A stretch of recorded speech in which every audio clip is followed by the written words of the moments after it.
سلام، ما اومدیم سر زمین. بعد اینجا تره کاشتیم، اینجا هم جعفری کاشتیم.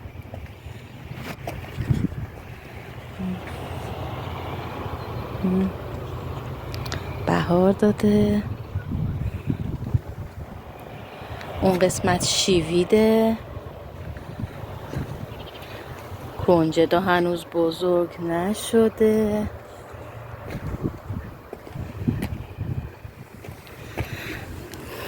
اینا هم شیویده.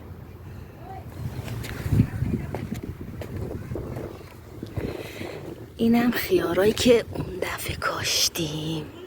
یا سبزه، آیلی واسه مدرسهش کاشته بود، بعد منم بردم گذاشتم تو زمین.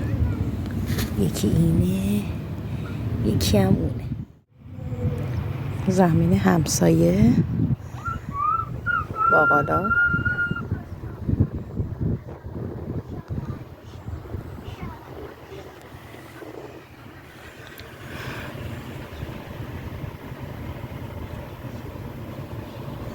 ما امسال باقالا نکاشتیم. همسایه، باز یه همسایه دیگه. اون زمین ماست.